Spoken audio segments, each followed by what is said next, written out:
gimana ya? Kok aku takut ya? Udah, kata istri. Enggak lah, bentar lagi nyampe. Coba kamu WhatsApp adik, pastikan dia udah nyampe atau belum. Ada ya WhatsAppnya? Masih ada WhatsApp ya? Masih, saya simpan. Teman-teman semua yang mungkin ada nonton yang sekarang lagi viral tuh kan, yang seorang ibu dibuang. Bodoh kamu gitu loh. Saya yang udah gak punya orang tua. Kamu gak pernah merasakan saat ibu kamu sudah dipanggil Allah akan kerasa kehilangan itu saat semuanya udah gak ada.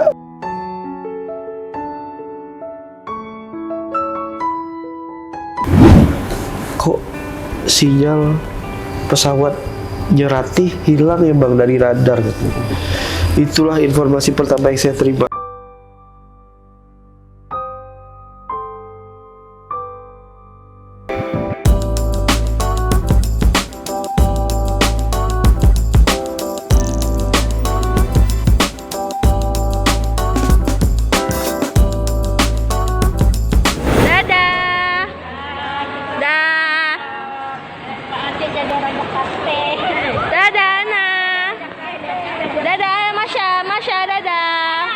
Dadah Yumna. Dah. Padahal mau berangkat. Dadah semuanya.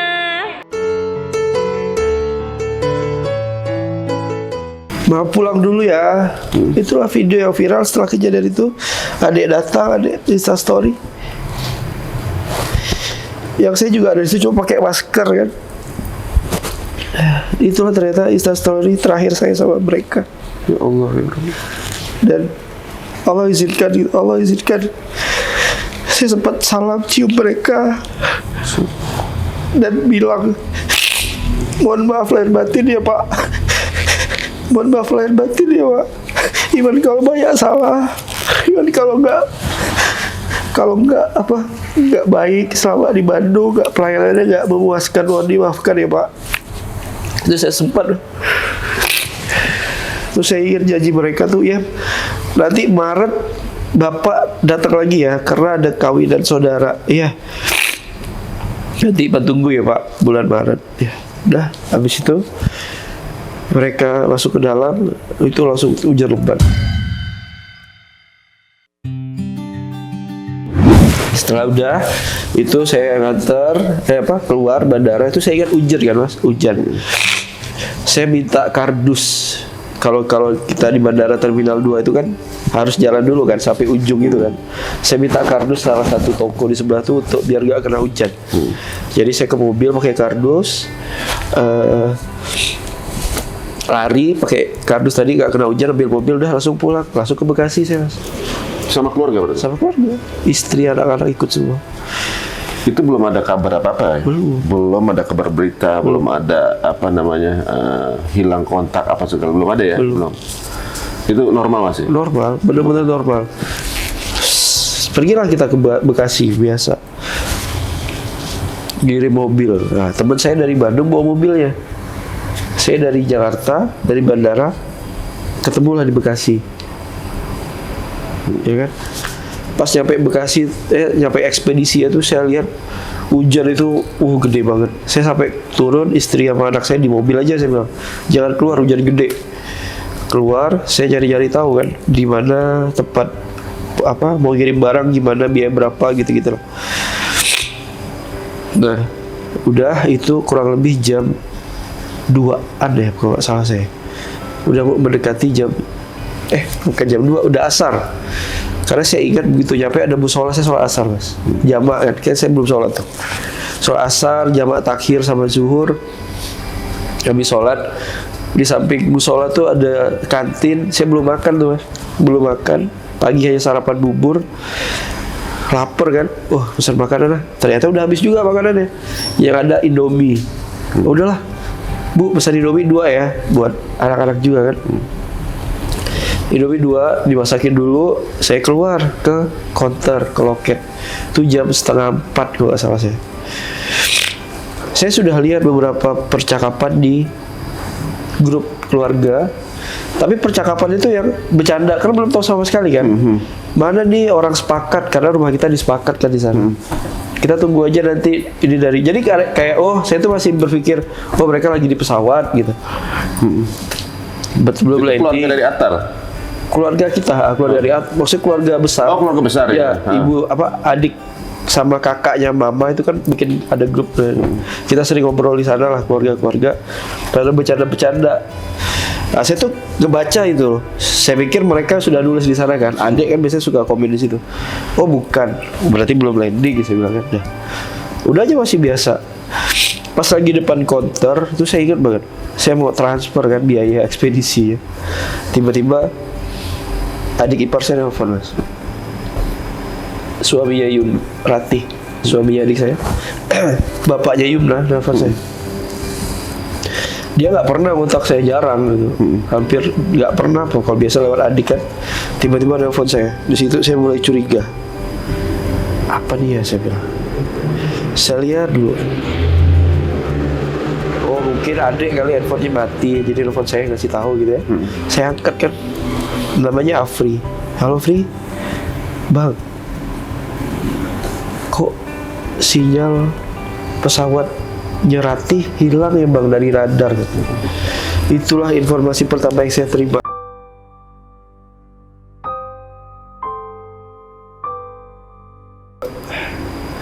Langsung gitu kan, langsung benar-benar nggak bisa dibayangkan. Mungkin teman-teman nggak tahu gimana rasanya dapat informasi itu gitu. Pas dapat informasi itu saya langsung marah gitu. Pri, jangan ngomong gitu dong, saya bilang. Kita harus berhusnuzon. Mungkin mereka belum nyampe, itu error kali alatnya, saya bilang. Coba pastikan lagi. Saya juga nih ngotok orang bandara untuk memastikan aman insya Allah. Jangan mikir macam-macam. Nggak akan ada apa-apa kok, saya bilang. Karena kan saya berpikir nggak mungkin kejadian gitu. Nggak masa sih ya gitulah. Kayaknya nggak bisa terima saya saat itu. Nah, ya bang, Apri coba cek lagi ya. Itu 3:30 mas, saya sudah dapat informasi. Itu belum ada di berita. Belum ada. Cuma kata Afri viral rame di Twitter. Hilang dari radar, hilang kontak. Saya masih berprasangka baik, nggak terjadi apa-apa. Saya langsung nelpon ibunya Atar yang nunggu di bandara. Namanya Kak Ita kan saya panggilnya. Kak Ita, udah nyampe ke adik? Belum nih Pan. Nggak ada yang tahu nih informasi ini. Mereka juga nggak tahu. Nggak tahu. Itu masih nunggu di bandara mas. Berapa jam kemudian tuh? Setengah 3:30 itu. Take off jam 1, 3:30 berarti Take udah. off-nya kan 14:30. Setengah tiga. Ini 3:30, sejam ya? Iya. Kesana 2 jam ya? 1 jam. 1 jam? Kan biasa kalau telat, kalau cuaca buruk kan dia agak muter gitu mas. Atau landingnya pasti agak lama, apakah ngantri apa gitu-gitulah. Jadi saat saya telepon, Kak Ita, belum nyampe nggak? Belum. Kak Ita coba cek Kak Ita. Sudah sampai mana pesawatnya? Saya bilang. Ini ada informasi nih, tapi mudah-mudahan tidak benar ya. Saya dapat dari Afri, Ipan dapat dari Afri, saya bilang gitu. Enggak Pan, telat kali itu masih banyak pesawat kok, mungkin lagi pas take off-nya mungkin ngantri makanya agak terlambat, kata Kak Ita kan. Iya ya udah, insya Allah lah. Itu saya hilangkan tuh. Ada kegelisahan yang sangat ini gitu ya, yang kerasa pokoknya nggak bisa dibayangkan. Saya pergi itu udah nggak bisa mikir apa-apa mas. Saya langsung datang lagi ke kantin, anak istri saya udah di kantin, Indominya udah datang. Terus saya sampaikan ke istri kan, ya informasinya radar pesawat adik di radar hilang.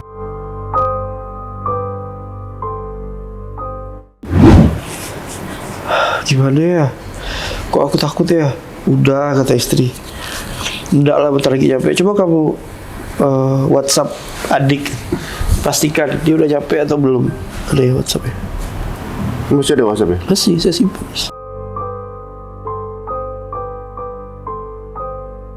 Adik udah nyampe belum? Enggak dibalas kan? Ini 16:52. Ini hati saya masih masih gelisah gitu. Ini kan masih simpang siur informasinya. Jam 5 ya, masih simpang siur. Nah, jam 5 itu udah berapa jam kemudian sebenarnya? Iya. Itu masih di WhatsApp juga? Masih saya WhatsApp, masih coba berharap dia sudah landing. Ini sampai banyak WhatsApp yang bawahnya ya? Ini yang WhatsApp ini setelah tanggal 12 ya. Ini di WhatsApp saya waktu kangen gitu. Adik di mana, abang rindu. Allah. Rindu ya. Belum lama rasanya kita jalan-jalan kemarin. Saya bilang, sekarang adik udah dipanggil Allah. Adik masuklah ke dalam mimpi abang. Kabarkan kalau adik tenang di sana. Ini WhatsApp saya nggak pernah saya ceritain. Kabarkan kalau adik tenang di sana. Abang bersyukur bisa punya keluarga kita. Abang insya Allah sabar. Ya kelak akan nyusul adik di surga Allah. Bapak sama mama gimana deh kabarnya? Abang sayang adik, bapak dan mama. Ini saya kangen mas sama mereka. Saya WhatsApp dan saya tahu udah gak mungkin dibalas. Kenapa? Karena yang paling first respon kan adik. Jadi kalau ke WhatsApp mama, ke WhatsApp bapak itu kan balasnya bisa lama gitu ya. Tapi kalau WhatsApp adik itu kan fast respon gitu. Tanggal 12 nih saya WhatsApp berharap mereka balas gitu. Sudah berharap. Ya sudah hal yang mustahil, cuma saya pengen numpahin rasa kangen saya aja. Nah dari kejadian itu dapat informasi setelah jam 5 semakin kesini informasi semakin kuat. Itu saya udah gak bisa ngapa-ngapain. Indomie yang tadi disiapkan sudah gak bisa saya makan. Sama sekali saya gak makan. 3 hari itu saya gak bisa makan mas, setelah kejadian itu. Terus saya kayak benar-benar mau pingsan tapi gak bisa pingsan gitu. Kayak udah gak bisa mikir. Saya bilang ini mimpi, kali ini mimpi, gak mungkin ini terjadi sama saya bilang, kok Allah kejam banget sih sama saya. Saya udah pikir kayak gitu. Ya Allah, apakah saya harus mati juga ya Allah biar bisa ketemu sama mereka ya Allah.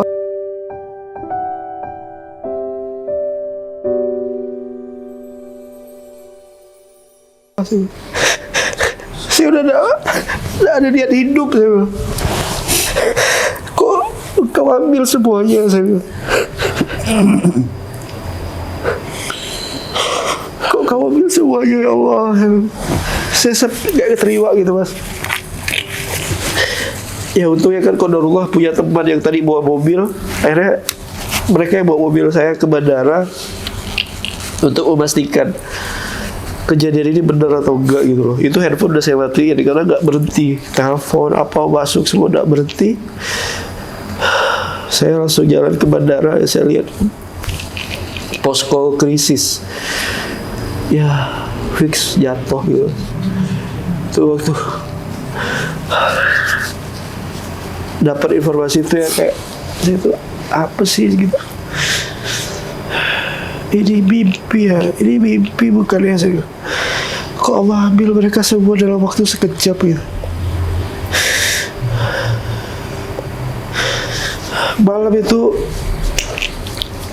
kan kita lewat Jakarta.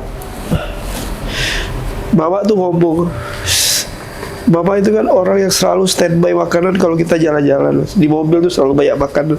Seorang ibu lah. Saya masih ingat dia nyuapin saya singkong. Terus saya tuh belum siap, jadi kena ini saya gitu. Jadi ini saya berminyak, belum siap. Jadi kan saya jupir dia di belakang kasih makan, saya nyuapin. Terus dia ngomong kan, ih Yumna itu banyak. Yumna tuh yang anaknya adek yang punya jaket merah itu mas.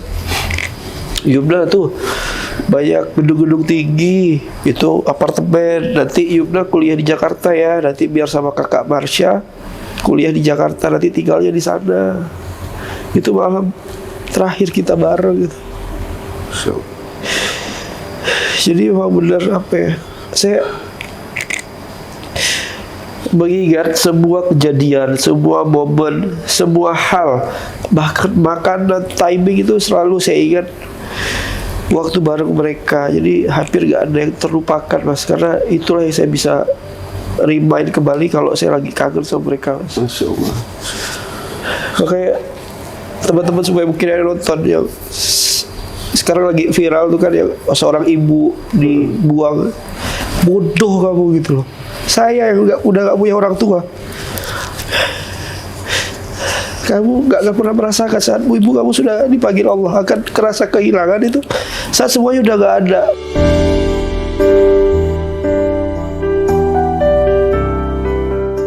Maka sekarang yang masih punya orang tua, jangan sia-siakan. Demi Allah jangan pernah sia-siakan. Nyesal kalian. Saya tuh malam itu sebelum masih di Bandung gitu ya, saya tuh sempat lihat, jadi kan karena rumah kita nggak besar, jadi tidurnya itu pada di depan TV gitu loh. Saya tuh diam gitu, lihat ibu saya. Terus saya berdoa, ya Allah, panjangkanlah umur ibu saya, ya Allah. Berikanlah dia kesehatan. Saya lihat perutnya bergerak gitu, saya lihat. Ya Allah, sayang benar saya sama orang tua saya ini gitu. Orang tua tuh kan hampir dia tidak pernah merasa susah di depan anaknya kan. Dia tetap tutupi gitu. Saya lihat nih, yang lain tidur di kasur, dia tidur di lantai. Di situ saya bilang, ya Allah, tolong jaga ibu saya. Ternyata Allah punya rencana yang jauh lebih baik untuk mereka. Dan gak nyangka secepat itu Allah ambil mereka sekaligus gitu. Dan qadarullah gitu, saya sempat, kan saya dari Pontianak tuh sebelumnya, mereka ke Bandung tuh kan saya ikut ngantar mas. Nah Yumna itu kan saya tidur di kamar saya di depan. Kalau di Pontianak kan di rumah mama itu, nah kamar Yumna itu di tengah. Saya mau tidur tuh, Yumna datang ke kamar mas. Dia pengen tidur sama saya. Jadi datang ke kamar terus kayak apa ya, saya ngeliat itu jadi kayak masih pengen main sama saya, masih pengen gangguin saya tidur gitu. HP ditarik adik kan, dan Yumna tidur kita nanti besok mau berangkat soalnya. Jadi ya Allah, jadi mungkin itu feel sekali ya dari Yumna yang pengen main dulu gitu. Dan itu saya rasakan dan saya ingat banget mas semua proses dan kejadiannya. Oh, Masya Allah, itu kayak cepat banget kejadiannya. Kemudian sampai fix dibilang kecelakaan itu berarti jam berapa tuh? Afri itu nelfon saya itu kan kurang lebih jam 4 ya kalau nggak salah saya ya. Jam setengah 4 atau jam 4 gitu. Fix kecelakaan itu sekitar jam 5 sore, jam 5 kesana lah. Sudah semakin viral, sudah semakin, itu kan yang WhatsApp saya terakhir itu 1652, itu masih belum rame gitu. Setelah jam 5 saya juga ada grup itu dikirimkan sama teman saya. Ada nggak keluarga kita yang di pesawat ini, gitulah di grup itu. Di situ saya sudah mulai, saya minta doa, saya bilang ada orang tua saya di sana, saya bilang minta doanya. Udah, habis itu saya tinggalin grupnya, saya langsung pergi tuh kurang lebih jam 5 sore sih mas. 5 sore fix saya sudah dapat informasi pesawat jatuh. Ke bandara lagi? Bandara lagi langsung. Kok kayak tadi untuk ada teman saya itu kan, dia bawa mobil langsung ke bandara. Jadi Bang Irfan siang ke bandara mengantar. Iya. Sorenya ke bandara untuk memastikan. Jadi hari itu benar-benar di bandara. Iya. Bolak-balik dengan dua berita yang berbeda. Satu berita kebahagiaan, bahagia lah maksudnya melepas keluarga. Dan nggak tahu kalau itu terakhir kali. Iya. Ketika setelah kejadian itu, saya yakin ini pasti jadi momen yang berat buat Bang Irfan saat itu ya. Karena setelah itu ada kejadian berurutan. Bapak berikutnya kan harus menunggu kabar, kemudian apakah mengklarifikasi barang yang ditemukan itu punya kerabat, dan juga mengklarifikasi jenazah juga. Iya. Itu gimana Bang? Iya, kan karena keluarga tinggal satu-satunya kan Bang Irfan. Berarti kan Bang Irfan sendirian gitu. Iya. Jadi udah saya ke Jakarta, ya kan. Malam-malam itu kan kita langsung juga disediakan sama. Jadi memang saya melihat dan saya mengapresiasi gitu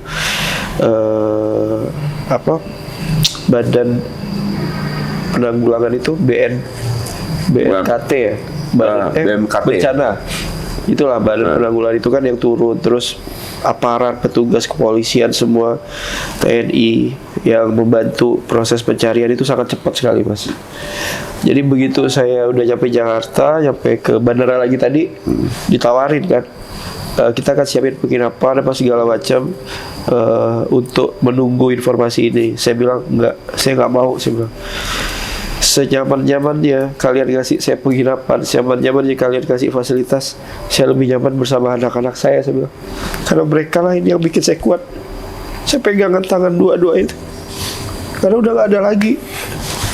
Ke atas sudah habis, benar-benar habis kan. Bapak, mama, adik, saya kan cuma 2 beradik. Yumna di bawah adik udah gak ada. Terus adik lagi hamil, udah gak ada, cuma sisa ipar. Itu kan lepas gitu ya, bukan kandung. Jadi emang saya pegang, saya bilang saya gak mau lepas dari anak saya. Izinkan saya sama mereka aja, saya gak mau ngurusin apapun, saya mau pulang ke Bandung semua. Saya gak akan kuat. Jadi yang perjalanan dari bandara pulang ke Bandung tuh, itu perjalanan yang menurut saya sangat jauh gitu, sangat melelahkan. Yang saya ingat nyampe rumah tuh pas azan subuh, dan saya terlelap, kebangun. Saya berharap kejadian yang terjadi itu hanya mimpi gitu. Kebangun kan kita sering ya mimpi. Mimpi buruk maksudnya katanya mimpi. Saya berharap itu mimpi, tapi aduh, ini bukan mimpi, ini beneran, ini kisah nyata gitu. Kebangun lagi kan, waktu kebangun tuh berharap itu gitu, tapi ya saya harus bisa menerima kenyataan ini, saya harus kuat. Nah, nunggulah di rumah. Saya minta sepupu saya kan yang di Tangerang, tolong uruskan semuanya, tolong apapun, saya udah gak kuat, tolonglah diuruskan. Akhirnya saya dipanggil besoknya ke DVI untuk DNA kan, cek DNA ke rumah sakit Polri. Nah itu saya pergi untuk periksa semua segala macam. Dan di situ juga ditawarin lagi kan, kita siapin hotel di sini gini-gini. Enggak, saya bilang, saya nggak mau, saya mau pulang lagi ke Bandung. Saya nggak akan kuat kalau nunggunya di sini tanpa anak-anak. Saya bilang, saya harus pulang karena mereka lah yang bikin saya sekarang masih kuat, istri dan anak-anak, karena mereka lah yang bikin sekarang saya masih punya alasan untuk hidup, Mas. Saat itu saya pikir udah kayak gitu, karena saya berpikir kayak gini, apalagi lah cara saya biar bisa ketemu sama mereka, kematian. Tapi anak-anak ini yang bikin saya, udah saya harus kuat, saya harus lanjutkan hidup karena saya punya mereka. Dan hal ini juga yang dirasakan oleh Afri, ipar saya itu, Mas. Dia juga bilang sama saya, apalagi lah bang alasan saya kerja, apalagi bang alasan saya sekarang cari duit. Saya udah gak punya keluarga, anak-anak saya udah ngambil. Saya cuma bisa nguatin, tapi saya juga rapuh gitu. Afri, ini semua pasti ada hikmahnya. Pri, kita sama-sama kuat, sama-sama nguatin. Saya bilang, kita tetap harus hidup. Kalau kita salah pilih keputusan, nanti malah Allah akan siksa kita. Allah pasti ngasih ujian ini ke kita karena Allah nganggap kita udah bisa ngelewatin ini.